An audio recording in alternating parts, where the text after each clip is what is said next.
ready? It's the Roundtable with me, Robert Bannon. All right, so I had the chance to cover the Tribeca Film Festival, and I had the chance to cover the Montclair Film Festival, and at all these film festivals around the country. As a fellow Jersey history in Jersey, we grew up watching Alex Winter on screen, and now Alex Winter's making documentaries and films that are incredible, from HBO to Tribeca to film festivals around the country. Alex Winter is here. Welcome to the Roundtable. Thank you so much. It's great to be here. I grew up about 20 minutes from Montclair, New Jersey. I know that you have your roots, some roots there. I do. Yeah, I went to high school there. And yeah, we've shown quite a few films at the film festival, which is amazing. Absolutely. Well, before we get started about the YouTube effect, I have a question to you about filmmaking in particular. At Mhm. what point did you decide that going from being an actor on stage as a kid on Broadway to being in films, and then you decided, I need to be behind the camera? Was there a moment that you decided this was it? I mean, I don't know. I've kind of done both my whole life. I started making films when I was really young, and I started acting really young as a child actor. And so I put myself through film school with money I made acting on Broadway. So I went to school to study directing and writing. And then I came out and I was acting in movies and things like that, and I was directing by then. So I started directing music videos and commercials and short films right out of college. So there was a point I think at which I wanted to focus more on the filmmaking, but I kept studying acting and working on my craft on that end because I enjoy it. So when it came back around to like doing another Bill and Ted or doing more acting work, it wasn't like I was that rough around the edges. But I certainly professionally had focused mostly on writing and directing. Yeah.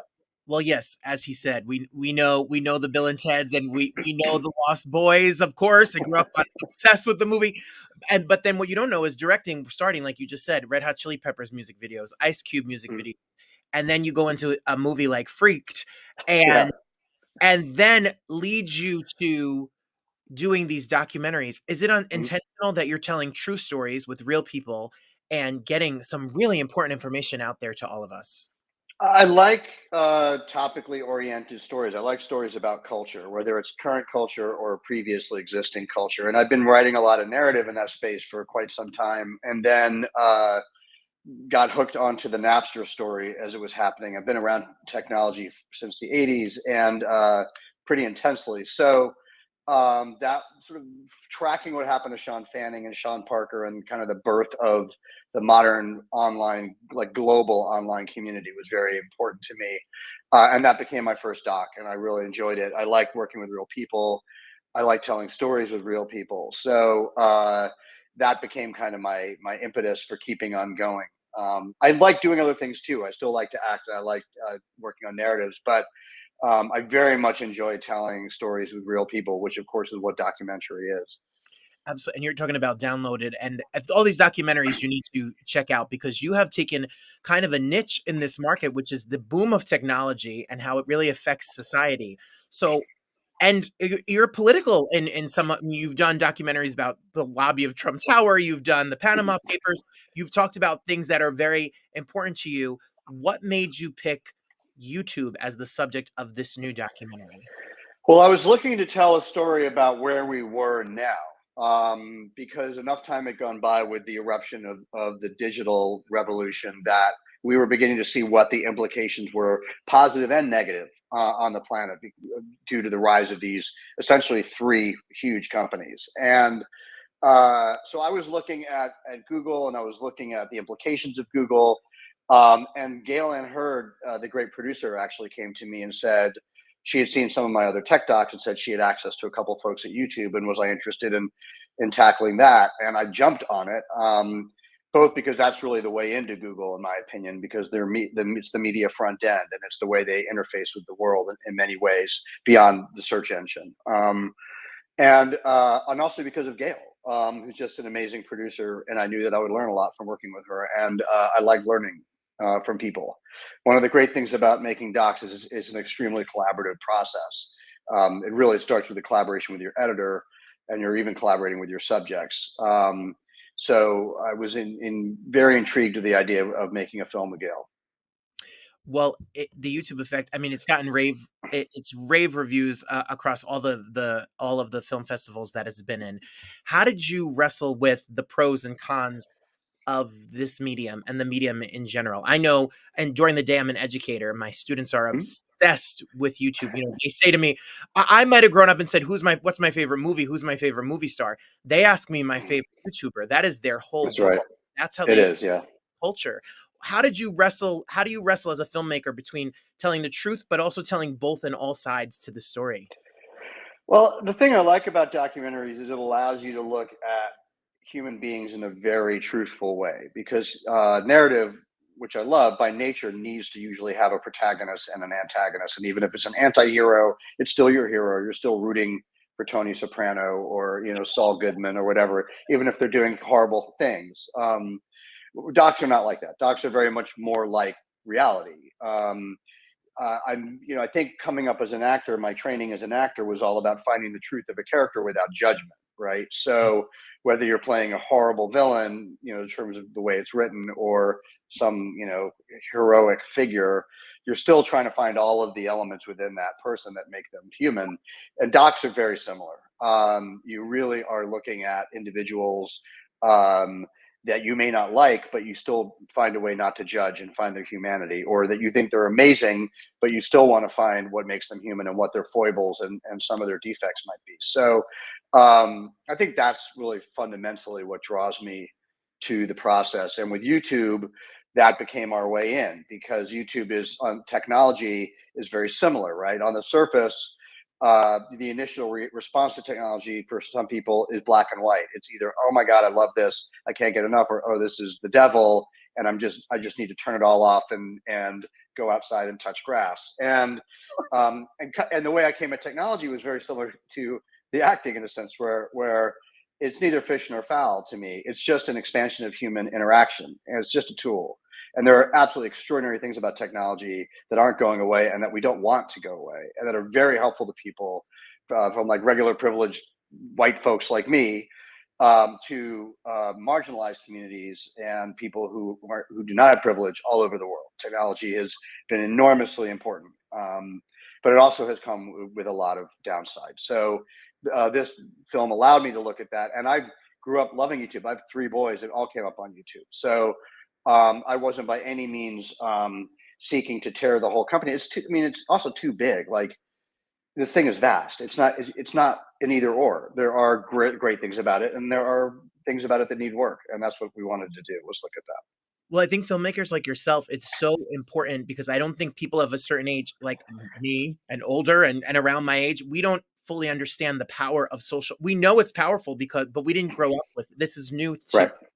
So when I see its effect it's had on politics or democracy or and freedom of speech or hate speech, etc., it Yeah. blows my mind, and it's due to the work that filmmakers like you are doing that really have expanded our mind. What has the feedback been? What do people say to you when they leave a screening of this piece?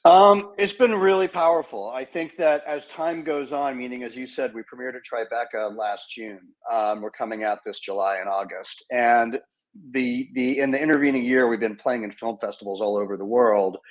So I've been able to interact with audiences all over the world. I've traveled all over the world with this film last year. So I've seen a lot of responses, and then festivals like Montclair and other festivals in Europe have been showing the film to students around their areas.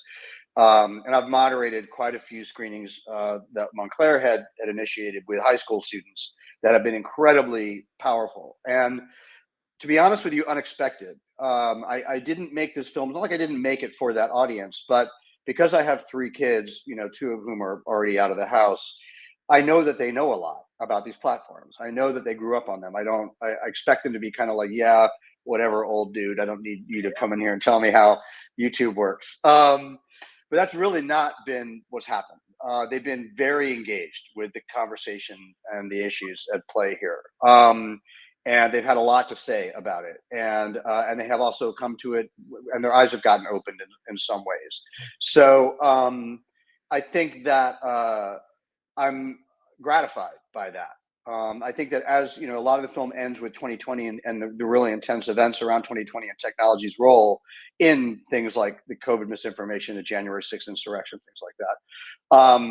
And I think that because those events were so intense for people, that now in 2023 we're just starting to be ready to have a conversation about what happened, and the film addresses those things, I think, in a very intense way. But I'm gratified that audiences are really responsive. They're not like, "Oh God, I don't want to look at this again." They're like, "No, I actually really want to look at this and unpack it." And to that degree, I think the film has been useful. Oh, I can only imagine, and how powerful, especially as we gear up for more elections and more political things, and who knows what Yeah, exactly. couldn't have predicted Yeah, the past few years. Who knows what's going to happen? So to understand it yeah. is so important. Um, and I need to watch it again because I need to understand what's going on. You could have, Alex, with all due respect, you could have sat back, you could have signed millions of Lost Boys 8 by 10s and just gone to every convention in the world and taken a vacation. Yet you get up and every year you create a new piece and a new documentary. What drives you? Where do you find these stories? I think that we're living in very interesting times. I mean, one could probably argue that any time that they're living in, if they find it interesting, is an interesting time. But I think that there's kind of a collision of things going on the planet right now. Many of which are really great, and some of which are not so great. And I think for me, it's a matter of trying to understand the world in which I live first and foremost, because I think, like most documentary filmmakers, I don't come to these stories feeling like I'm the expert that's going to tell you what it is. I feel like I'm a regular person who wants to understand these things better. Um, but I'm going to do the work to go connect with the people who know more about it than anyone else on the planet. And sometimes that doesn't mean they're an expert. It means they're actually been like ground up in the wheels of these things, whatever that looks like. So I'm, my themes tend to be relatively similar. So I wouldn't say I'm interested by everything, but the things that interest me greatly. So I think that the rise of communities, of democratized communities online, is an extremely important moment in human history, that is going to have enormous effect, largely for good, I would argue, and obviously the negatives we're digging into pretty heavily with this film. Um, so I think that there's going to be stories around that for at least the next, probably 100 years, but certainly in the next 20 years. Well, if people want to check this out, you can go to yteffect.com. There's screenings and there's more events all summer, and it's going to be released in theaters. So make sure you go to yteffect.com and get your information. And if you want to follow Alex, you can go to ALX Winter on Instagram or go to Yeah. alexwinter.com. The first documentary that I personally have seen your films, but the first documentary I personally saw that you did was Showbiz Kids, Oh, which cool. what a really fascinating, again, you took a subject that we think we know all about because of pop culture and the media and etc., and you really showed both sides to the coin. You were very honest and fair about it. When you put out things like that that show some of your own story and other people's story, how do you handle and process your public life for all of these years and then sharing it with the world?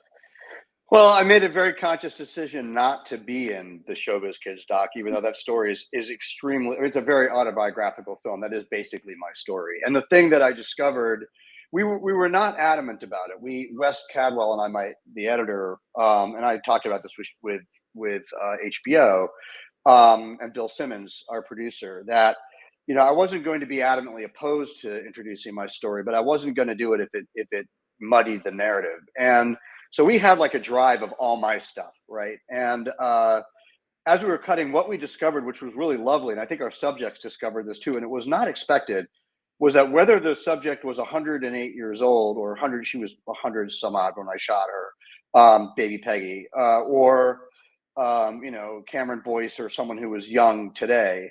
Sadly, he's now passed. All their stories were identical, almost like to the letter. And even the subjects were shocked by this. They all sort of been living with their own stories, feeling very isolated, some of them.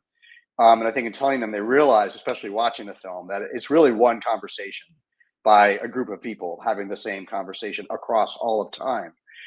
So it felt pointless to put myself in, and it would have been distracting, because you're the director. So as soon as the filmmaker shows up, everyone kind of leans forward and goes, "Oh, this is a story about this guy," right? And everyone else kind of falls away. And I did not want to do that. So everything I wanted to tell about my own story is in the film. So it's so great. It is it look, Thank you. all of the films, all the ones that he's acted in, the newest ones to the first one, and all of the documentaries and everything that you've done is all at alexwinter.com. And YouTube Effect is going to be everywhere. So keep an eye out. Go follow it on social media and go be on top of it, because there may be a screening this summer and you may be there because I saw on the list you're a busy I'm guy. going on a whistle stop tour. I'm going to many of the cities where we're premiering in the U.S. and overseas. Yeah, So he yeah, may be in your neck of the woods right down the block at your local cinema. So make sure you check it out. yeah. It's such an honor to talk to you. I see Oh, you. thank you. I really think of all of the work that you did back in the 80s, 90s, 2000, etc. And then to the work that what you're doing now is so incredibly powerful. Congratulations. Thank you so much for spending time with us. Thank you. Thanks for having me. It's greatly appreciated. Appreciate it. Thank you.